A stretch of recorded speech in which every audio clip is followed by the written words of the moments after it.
नमस्ते स्टूडेंट। जैसा आपको पता है उत्तराखंड लोक सेवा आयोग के द्वारा पीसीएस के फॉर्म्स जारी कर दिए गए हैं। रिक्रूटमेंट नोटिफिकेशन जो है वो आपका यहाँ पे जारी कर दिया गया है।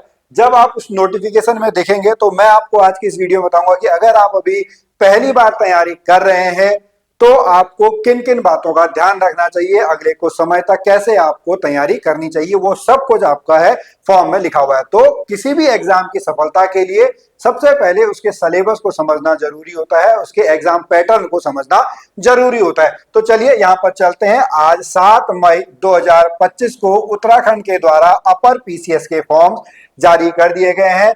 फॉर्म भरने की अंतिम तिथि 27 मई 2025 तक है और इसमें अगर आप संशोधन करना चाहें तो 3 जून से 12 जून 2025 तक अपने आवेदन पत्र में आप संशोधन कर सकते हैं। इसके लिए आपकी जो शैक्षिक अर्हता है, अनिवार्य अर्हता है, वह इस आवेदन की अंतिम तिथि यानी 27 मई 2025 तक आपके पास होनी है। सामान्य तो हम देखते हैं कि जो ग्रेजुएशन है वह होना चाहिए, लेकिन अभी हम जो है वो टॉपिक वाइज आपका पोस्ट वाइज देखेंगे कि आपकी क्या क्या क्वालिफिकेशन यहाँ पर होना आवश्यक है। उसके बाद हम थोड़ा सा आगे चलते हैं, कौन कौन सी पोस्ट यहाँ पर आई हुई है। तो पोस्ट जो है वो आप यहाँ पे देख सकते हैं, जिसमें डिप्टी कलेक्टर आपकी है।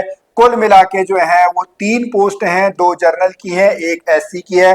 फिर पुलिस उपाधीक्षक है, वित्त अधिकारी है, सहायक निदेशक, लेखा परीक्षक आपका है। इस तरीके से आपकी जो वैकेंसीज हैं वो वैकेंसीज यहाँ पे आई हुई है। आप देख सकते हैं कुल मिला के जो वैकेंसीज हैं वो 123 है। कितनी वैकेंसीज हैं? 123 टोटल वैकेंसी आई है। ये ग्रुप बी की वैकेंसी है, यानी समूह ख वाली वैकेंसीज हैं। इसमें आप देखेंगे कि इनकी अगर क्वालिफिकेशन की हम यहाँ पर बात करते हैं तो क्वालिफिकेशन आपका लिखा हुआ है कि जो पद कोड 1, 2, 3, 6, 7, 8, 9 और 11, इसके लिए क्या होना चाहिए? भारत में विधि द्वारा स्थापित किसी मान्यता प्राप्त विश्वविद्यालय से स्नातक की उपाधि होनी चाहिए, ग्रेजुएशन की उपाधि होनी चाहिए। और उसके बाद जो आपका जो कुछ विशेष अर्हता वाले हैं वो आप देख सकते हैं, जिसमें सहायक निदेशक लेखा परीक्षा है। टोटल अगर आप देखेंगे पद संख्या 4, 5, 10, 12 से लेके 24 तक जो आपके पद हैं उनके लिए कुछ अनिवार्य शैक्षिक अर्हता है वह आपकी यहाँ पर होनी चाहिए। वो आप लोग इनकी ऑफिशियल वेबसाइट पर जाकर देख सकते हैं। अगर अब हम एज लिमिट की बात करते हैं उससे पहले आपका जो पुलिस उपाधीक्षक है उसके लिए आपका जो है फिजिकल टेस्ट, शारीरिक मापदंड वह होना भी जरूरी है, वो भी आपको यहाँ पर देखना होगा। अगर हम एज लिमिट की बात करेंगे तो आयु सीमा जो है वह 21 साल से लेके 42 साल के बीच में होनी चाहिए। कितने? 21 साल से लेके 42 साल के बीच में, यानी आपका जन्म जो है 1 जुलाई 2004 के बाद का नहीं होना चाहिए और 2 जुलाई 1983 से पहले का नहीं होना चाहिए। अब यहाँ पर अगर हम फीस की बात करेंगे तो जो आपका ये एग्जामिनेशन जो आपका फॉर्म आया हुआ है इसकी फीस की बात अगर हम करते हैं तो फीस इसकी नॉर्मल ही जो है वो आपकी यहाँ पे रहती है। वो फीस आपकी जो है वो आप देख सकते हैं, अनारक्षित 150 रुपये है, उत्तराखंड अन्य पिछड़ा वर्ग 150 रुपये प्लस टैक्स मिला के 166, फिर बाकी 166 में भी आपका है जो कि उत्तराखंड से ईडब्ल्यूएस वाले हैं। बाकी आपका जो है अनुसूचित जाति जनजाति वाले वो कम है और उत्तराखंड के अनाथ बच्चे इनका कम है। दिव्यांग के लिए 16 रुपये आपकी फीस यहाँ पर ली गई है। अब हम आते हैं हमारे आज के मेन इंपॉर्टेंट पॉइंट पे कि आपका जो एग्जाम पैटर्न है वो एग्जाम पैटर्न कैसा रहने वाला है। तो देखिए यहाँ पर जो ये पेपर है, ये जो पूरी परीक्षा पैटर्न है, ये 3 लेवल पे आपका चलती है। प्री एग्जाम होता है, मेंस एग्जाम होता है, उसके बाद इंटरव्यू होता है। तो प्री एग्जाम में आपके जो है वो 2 पेपर होते हैं। पहले हम देख लेते हैं प्रारंभिक परीक्षा, एक स्क्रीनिंग एग्जाम है जिसके अंक मुख्य परीक्षा और साक्षात्कार के अंकों के साथ नहीं जोड़े जाएंगे। समझिएगा, प्रारंभिक परीक्षा एक स्क्रीनिंग एग्जाम है जिसके अंक मुख्य परीक्षा और साक्षात्कार में नहीं जोड़े जाएंगे। प्रारंभिक परीक्षा में सफल अभ्यर्थियों को ही मुख्य परीक्षा में सम्मिलित किया जाएगा। प्रारंभिक परीक्षा में वस्तुनिष्ठ प्रकार के 2 पेपर आपके होंगे। उसमें जो पहला पेपर है वह जीके का होगा, सामान्य अध्ययन का होगा। दूसरा पेपर सामान्य बुद्धिमत्ता परीक्षा का होगा जो कि आपका क्वालिफाइंग नेचर का होगा। किस नेचर का होगा? आहरकारी प्रगति का होगा, यानी मेरिट में मेल्स में जाने के लिए आप में इसमें नंबर इसके नहीं जुड़ेंगे। यह केवल क्वालिफिकेशन है जिसमें समस्त श्रेणी के अभ्यर्थियों को न्यूनतम 33% मार्क्स प्राप्त करना अनिवार्य है। प्रारंभिक परीक्षा का परिणाम प्रथम प्रश्न पत्र यानी सामान्य अध्ययन वस्तुनिष्ठ प्रकार में प्राप्त अंकों के आधार पर ही किया जाएगा।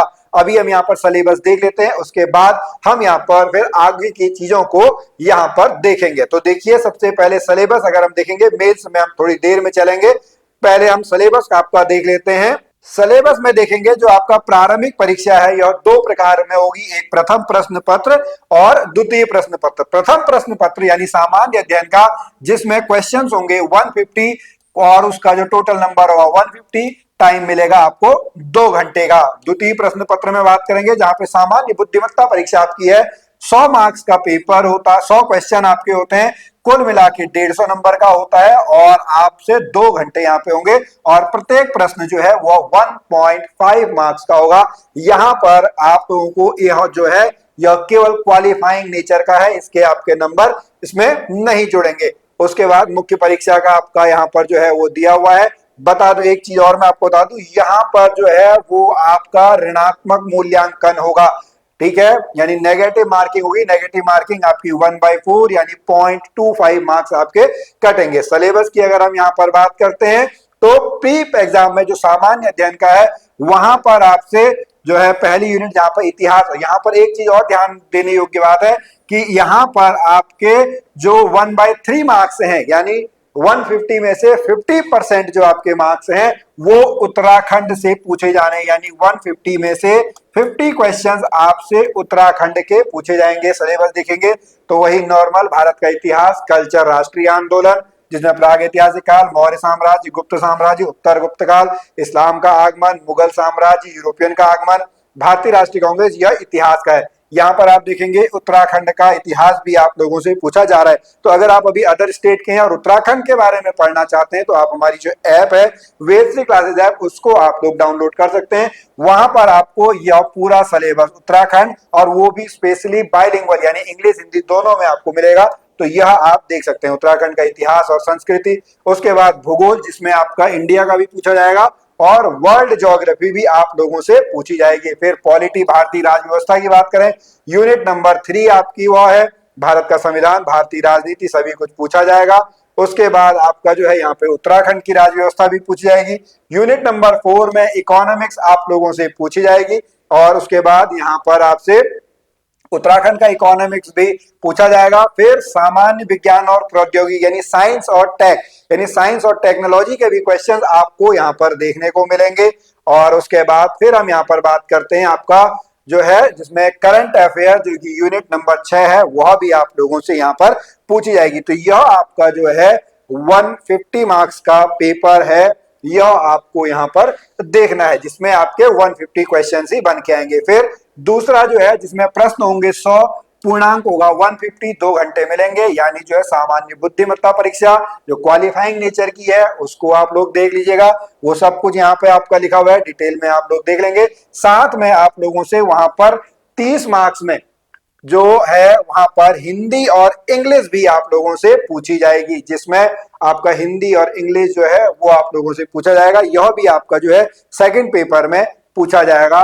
फिर जब आप इसको क्वालिफाई कर लेंगे तब आप मेंस के लिए देखेंगे। मेंस का सिलेबस भी यहाँ पर आपका दिया हुआ है। तो अगर आप अभी पहली बार ये तैयारी कर रहे हैं और अगर आप पहले से पढ़ते हुए आ रहे हैं तो अभी आप लोगों को जो है वो केवल फोकस करना चाहिए स्क्रीनिंग के एग्जाम पे, क्योंकि आपको पता है कि अभी तक जो प्रीवियस इसके नोटिफिकेशन है उसके आधार पर जून में ही इसका प्री एग्जाम हो जाना है। बट इतने जल्दी शायद पेपर ना हो, आप लोगों को टाइम मिलेगा, लेकिन अब आपका सारा का सारा फोकस जो है वो इस समय प्री एग्जाम निकालने पर होना चाहिए। आपको डिटेल्ड स्टडी यहाँ पर करनी होगी। अगर आप लोगों को और भी कोई डाउट्स हो तो आप हमारे इस चैनल को सब्सक्राइब जरूर कर लें।